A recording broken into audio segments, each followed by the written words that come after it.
Hey guys, so I'm still trapped in this untextured void until I confront the Avengers video game, but maybe this is the safest place to be right now given the reaction to the democratic process. October might be over, but it's still pretty spooky out there in reality. Speaking of spooky, before I was cast into this untextured void, I got a chance to play through Amnesia Rebirth. So my wife and I got through the whole game in about 2 weeks of spreading it out into hour sessions, and overall it wasn't particularly spooky. And before you even start with that, my wife enjoys the series too, and are you telling me you've never cuddled up with someone special to you, turned off all the lights, and watched or played something spooky together? I'm so sorry, bud.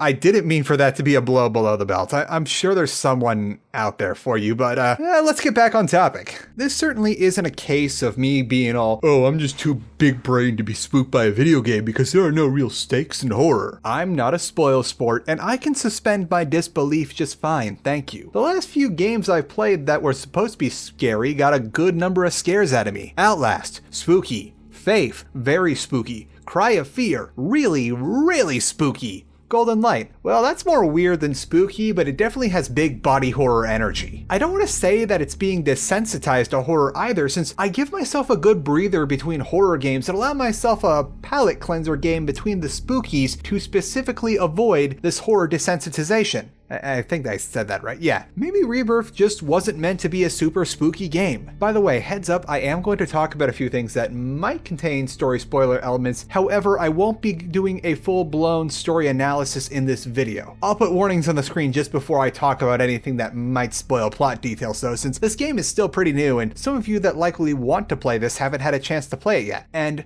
one last thing, even though I didn't personally find Rebirth to be particularly scary, I still liked the game quite a bit and enjoyed my time playing with it. It just didn't quite spook me like previous Frictional titles have done so before. So let's actually talk about some concrete examples of how Rebirth isn't all that spooky. I think a good place to start is at the beginning, since that's where you set the stage for what's to come. First impressions are important. The first hour or so of Rebirth drags, like hard dragging. For a moment while my wife and I were playing, we were openly worrying that this was going to be a lot closer to a machine for pigs, which we didn't like, than it was to The Dark Descent, which we liked very much. But rest assured, we soldiered on, and it does get a lot better once you start doing puzzles in the old fort, and feels much more like the stuff we like from Frictional Games. Regardless, the first hour or so in Rebirth front loads way too much story, and it gets in the way of getting into the game. I get that there's quite a bit of stuff that Frictional needs to establish in order to tell the story they wanted to tell, but I think I'm gonna call 1990s pizza delivery rules on this one. 30 minutes or less, please. By the way, pizza joints aren't supposed to offer that kind of delivery promise anymore, since it basically promoted sloppy work among the cooks and reckless driving among the drivers. I think a fair bit of the exposition we got early in the game could have been spread out in the fort so that we'd have something to look at while we got our basic info, so that we could enjoy the rest of the story later on, but not be bogged down by a bunch of front-loaded exposition at the beginning of the game. Speaking of the fort, that's where we meet our primary antagonist, the ghouls.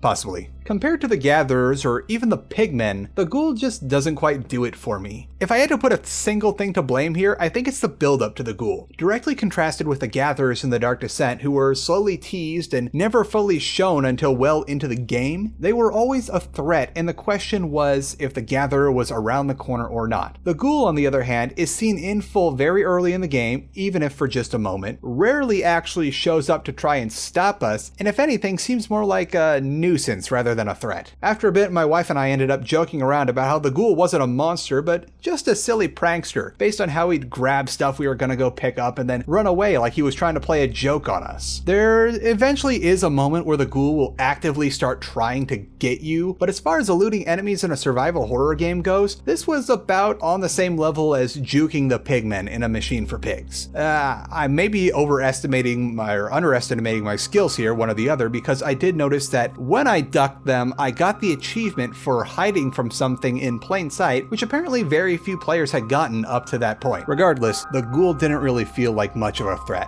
Then there's the Wraiths later on in the game, who you'll meet in a forced death scene, who patrol the spooky farms. These things actually are a threat since they can pretty much spider sense you from across the map, and they're much harder to get away from than silly Mr. Ghoul is. The face thing is kind of spooky the first time around, but afterwards, when they do it, you're just kind of waiting for them to get it over with so you can try and run away. There's a high likelihood that these things will get you, and that's where the problems start. Just like how they did it in all Frictional Games since Amnesia, if an enemy gets you, it'll despawn. However, thanks to there only being one Wraith in an entire area most of the time, if it gets you once, suddenly a major area goes from a tense sneak through that can last up to half an hour as you carefully time creeping between the spooky-o-matic naptime pods, to about a 30-second trip as you poke your head out and realize, oh hey, it's gone now, and then you just sprint across the map to the next area. Now, I'm no game design master or even someone mildly versed in game design, but maybe it would have been better to, I don't know, maybe reserve the despawning of enemies, especially when there's only one major enemy in an area, till like maybe the third or fourth time it gets you. Like, let's say every time the monster gets you before that, it'll get a bit easier, it'll have a little harder of a time tracking you down, and then on like the third or fourth time, then it despawns. Unless, say, they put in a new, harder difficulty like they did with the Dark Descent. Lastly, real quick before we move on from the enemies here, I am aware that there are other enemies in the game, as I talked about enemies that come after them. However, I'm not really going to talk about those guys since they aren't too unique from what I've already talked about, and I feel that that would be unnecessary story spoilers this early in the game's launch. Now, there are a few other scares outside of the enemies I just talked about, but unfortunately a handful of those are jump scares that don't even hit the mark half the time. Timing is everything for something like a jump scare. If you don't let the player stew in their own apprehension for long enough, or just do it too suddenly, it won't have the effect you want. Half of the times with these events, which at least I think were supposed to be jump scares, it took me a second to realize what had just happened and I was like, oh, well, I guess that was kind of spooky. Jump scares were never really Frictional's strong suit, though. Another big factor in how Rebirth just doesn't spook me like I thought it would is that while I do concede I played the game essentially right on launch, there was a lot of jank that would cause me to lose my suspension of disbelief thanks to something like, say, long load times. The load times in this game were so long that I eventually threw up my hands halfway through the playthrough, stopped everything, moved a bunch of stuff off my SSD so that I could move Rebirth onto it. And even after putting the game on SSD,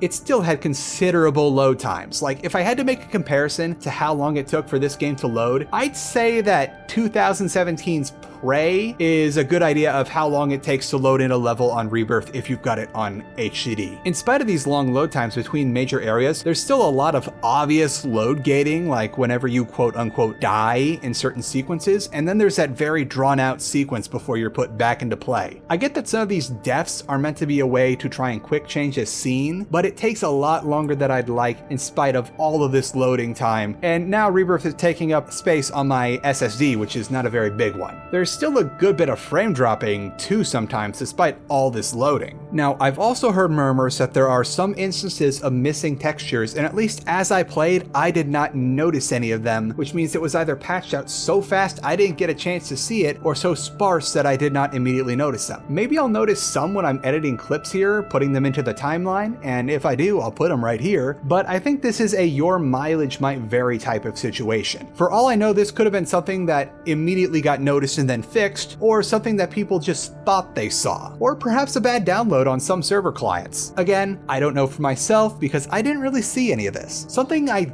did experience quite a lot of through my playthrough of Rebirth is that as long as you do a bit of basic exploration and remember to check anything that looks like it might have a cabinet door or a lid, you're going to be swimming in matches and oil for your lantern. This isn't so much jank in the sense that it's a bug ruining the spookies, but more that pretty much from the outset of the fort, I never was in any real danger of losing a light source to safely get through an area, and at about mid to late game, I was so well stocked that I just go run around and light all the torches all willy-nilly since I was completely topped off on matches, yet there were multiple matchbook pickups around me that I was just gonna have to leave otherwise. Same story was lantern oil. One time I literally just sat there and let my lantern burn down just to see how fast it goes down because I was at my maximum carry capacity for oil containers and my lantern was already full, but this large container was just sitting right there, so I thought, may as well give her a try. Lastly, and worst of all because this forced me to go look at a walkthrough since I worried I broke the game, held items can despawn if you accidentally bang them too hard against a wall or move them to the wrong spot. I learned this the hard way when one of the power conduits I needed for a puzzle just blinked out of existence when I took it up a ramp, and no matter how hard I looked, it didn't spawn back anywhere near where I lost it, nor where I got it in the first place. Big bummer. Lucky for me, one of the features that I really liked about Rebirth saves me from having to replay the entire game up until the mid to late game. Before we get into that though, and all the other things I like about Rebirth, I think it's time we do an anti-sponsor since I've been building up a backlog of those lately.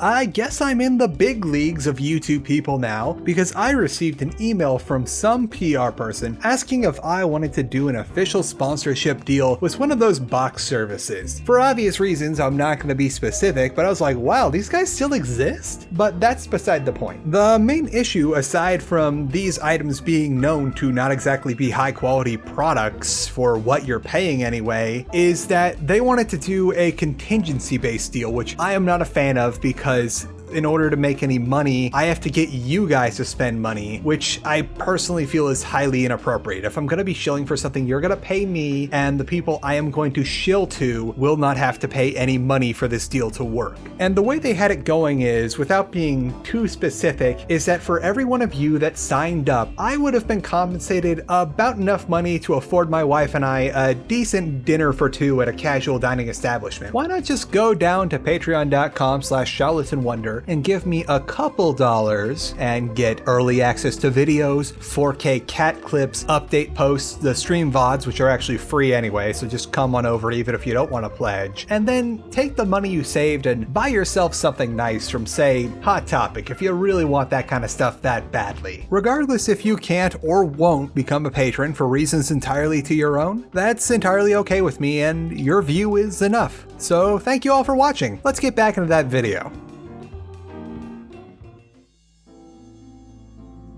Now that all the bad stuff is out of the way, sketchy sponsors included, let's talk about the good stuff.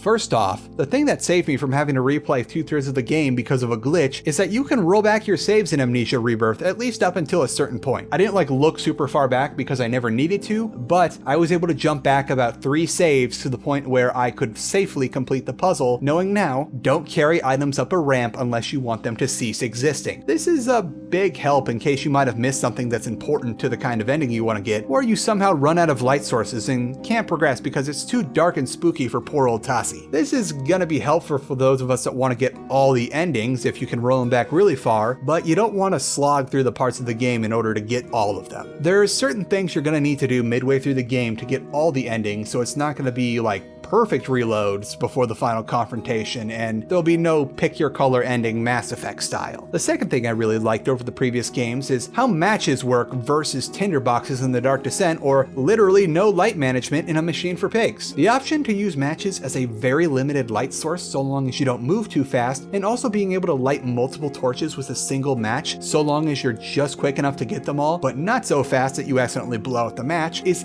excellent as far as mechanic goes, and gels great with the overall vibe of Amnesia. Yes, I know the lantern runs down a lot faster now, but when you have matches like you do in Rebirth, that's not a problem in the slightest. Like I said earlier, throughout the entire game, I was swimming in resources for light, no matter how liberally I use them. Also, the atmosphere and aesthetic in Rebirth are top-notch. There's a great contrast between the deserts of Tunisia and the spooky dimension, and both have striking color palettes that set them apart well. While it isn't too spooky, Rebirth is definitely an atmospheric game, and if it wasn't for our impending doom, I might have been tempted just to hang out and explore the ruins like we were supposed to in the first place. On the note of things I love, the Newton effects are back, and tossing around every little object you can find is just as much fun as it was in the Dark Descent, and this will never not be a good time. I will just toss things around in a room because it's so much fun. Speaking of interacting with things and throwing things around, the puzzles are pretty good too for what they are. Personally, I see a good puzzle as something just challenging enough to keep you scratching your head for a good moment, but will eventually pay off in a big aha once it all clicks, with more unique and out-of-the-box solutions creating bigger ahas, therefore a bigger payoff for the players. This isn't on the level of, say, the first couple Penumbra games, but Rebirth does do a solid job of puzzling in its own respect. Lastly, aside from the very heavy front-loading of exposition in the first hour, the story is solid and engaging. Sure, I had a pretty idea of where it was all going for most of the game, but there were still things I couldn't guess from the get-go, and outside of that first hour, it's very well presented. Now, I know I gave Machine for Pigs crap about forced walking segments because exposition, and there is one of these in Rebirth, but unlike a Machine for Pigs, Rebirth's mandatory walking segment is well justified in-game beyond the devs just going, oh crap, we still have 5 minutes of exposition we need to tell the player if the ending is going to make any sense. And the story also does a very good job of tying all the games together and solving a few mysteries that were hanging from the previous games. But they don't go as far to say over-explain things and still leaves enough mystery for me to be interested in the world of Amnesia as a whole. I won't go into heavy detail here because the game is still fairly new, and I think it's worth experiencing for yourself. Now, aside from the pros and cons I've listed here, chiefly that Amnesia Rebirth isn't particularly scary, but it's still an interesting and engaging game that looks good and tells a good story, for the most part. That first hour really does a rocky start for the game. This isn't quite everything Rebirth is going to offer yet. At the time of writing and recording this, they're still putting the finishing touches on the custom story editor that made the first game an instant classic and a YouTuber's goldmine. At the time of recording this, it's not out still, but the most recent update says it's very close to being done as of the last patch. They just want to make sure it's ready and in the best state it can be before rolling it out. Secondly, there's always the opportunity that we might get a small side story for additional content, kind of like with the Justine story. They haven't really said anything about this, but they did Justine as a nice little bonus campaign, and I'm not really expecting it per se, but I know it's maybe in the realm of possibility. Like, I'll be pleasantly surprised if that happens. Even if it doesn't though, we're still gonna have oodles of custom stories to try out once the map editor is ready to go. My only worry about that whole thing is that this might delay Penumbra: Prisoner of Fate a little more, as the creator might want to port all the stuff over to the latest version of the HPL engine that Amnesia Rebirth is running on. And as far as my recommendation goes, it's only $30 and you could do a lot worse for $30. If you like the previous games, this is probably for you, but temper your expectations about the spookies. Buying this for all the potential custom stories that are going to come out within the next year or so is probably worth the money alone. I know the modders are gonna make it spooky. That'll do it for today. Special thanks to all my $10 patrons: Elisa Nera, Paul D, Bam Toxico, Damien H, Destitute, Graham R, McFluffers, Men, Niles G, Richard H, Slingding, Shredder Paperplate, Tor H, William S, Yannick Z, Detonator, OMG Pody Spectate. That is getting hard. And let's give a big hello and welcome to new patrons: Destitute, Mediocre, Damien H, Pineapple, JM, Nick S, William F, Zach D, username FaxMeNudes, Connor H, Uzi, Coco, Nicholas K, Christian, and Mario K. Ooh, that's a lot of patrons. We're almost at my New Year's resolution goal of getting up to 100 patrons by the end of the year, which I'm gonna be honest here, that was kind of a moonshot goal to begin with. If you'd like to join me in the fight against bad sponsors and sketchy business proposals, you can go to patreon.com/charlatanwonder, and for less than the price of day parking at a college, you can get advanced access to videos, 4K cat clips, updates about the latest going on behind the scenes, and special roles in the channel's Discord server. Also, by the way, I finally got around to making merchandise. It's kinda touch and go, but rather than take the advice of the tooltip telling me, most creators price their shirts at this much to get maximum revenue, I openly shouted at my screen that $40 for a t-shirt is a farce, and instead I chose to price my stuff at the same cost or cheaper than your typical band or fandom t-shirt merch that you get at, say, Hot Topic or GameStop. I make like $2 off each item here, but I've got the Patreon and ad revenue's been very good lately. I'd rather have this stuff be affordable to you guys than try to make this some sort of revenue stream. Because frankly, it's the coolest thing in the world that there's a slim possibility that people want to wear merchandise of this silly little thing I'm doing. Whether or not you can or will become a patron or go buy a sticker or something, I appreciate you watching this video and thank you so much for taking the time. Be sure to stay safe, stay indoors, wash your hands, wear your mask when you need to go out, and enjoy this cat video.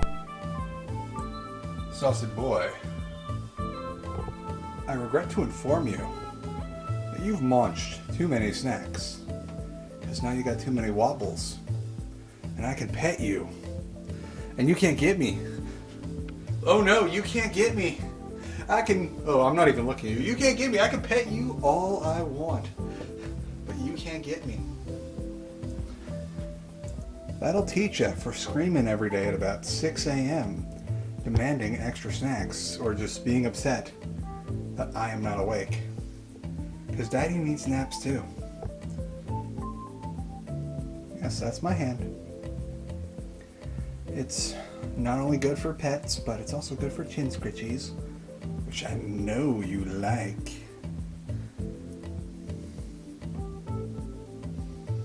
Oh, look at the fluffle waffle.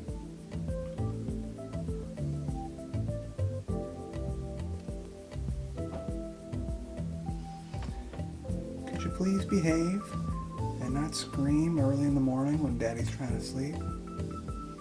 I'll give you all the scritchies.